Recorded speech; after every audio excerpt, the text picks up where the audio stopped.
ಉತ್ತರ ಕನ್ನಡ ವಿಚಾರಕ್ಕೆ ಬರೋಣ. ನಾವು ಸುದ್ದಿ ಆರಂಭದಲ್ಲೇ ಲೀಡ್ ಕೊಡ್ತಾ ಇದ್ವಿ. ಹಿಂದೂಗಳ ಮನೆಗಳ ಮೇಲೆ ಕಲ್ಲು ತೂರಾಟ ಆಗಿದೆ. ಬಾಗಲಕೋಟೆಯಲ್ಲಾಯಿತು, ಹಿಂದೆ ಶಿವಮೊಗ್ಗದಲ್ಲಾಯಿತು, ಅದಕ್ಕಿಂತ ಹಿಂದೆ ಮದ್ದೂರಿನಲ್ಲಾಯಿತು. ಈ ಘಟನೆಗಳು ಮರುಕಳಿಸ್ತಾನೇ ಇದೆ.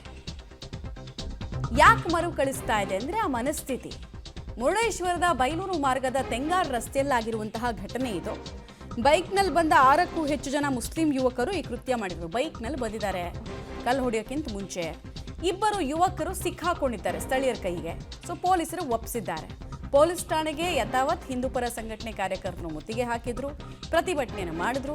ಕೃತ್ಯ ನಡೆಸಿದವರ ವಿರುದ್ಧ ಕಠಿಣ ಕ್ರಮ ಆಗಬೇಕು ಅಂತ ಹಿಂದೆ ಬೇರೆ ಬೇರೆ ಜಾಗದಲ್ಲಿ ಆಗ್ರಹಿಸಿದ ಹಾಗೆ ಇಲ್ಲೂ ಕೂಡ ಸಾರ್ವಜನಿಕರು ಆಗ್ರಹಿಸಿದ್ರು ಅನ್ನೋದು ತಿಳಿದು ಬರ್ತಾ ಇದೆ. ಕಲ್ಲು ಹೊಡೆದು ದೊಡ್ಡ ಕೋಮು ಗಲಭೆ ಸೃಷ್ಟಿಸುವಂತಹ ಹುನ್ನಾರ ಇವ್ರದ್ದೆಲ್ಲ ಆಗಿತ್ತು ಅನ್ನೋದು ಗೊತ್ತಾಗ್ತಾ ಇದೆ.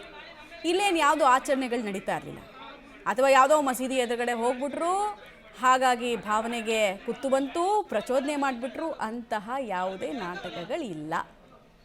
ತಂಪಾಡಿಗೆ ತಾವು ನೆಮ್ಮದಿಯಾಗಿ ಇನ್ನೇನು ನಿದ್ರೆಗೆ ಜಾರಬೇಕಾಗಿತ್ತು ಹಿಂದೂಗಳು, ಅವ್ರ ಮನೆಗಳ ಮೇಲೆ ಬಿದ್ದಿರುವಂತಹ ಕಲ್ಲುಗಳು.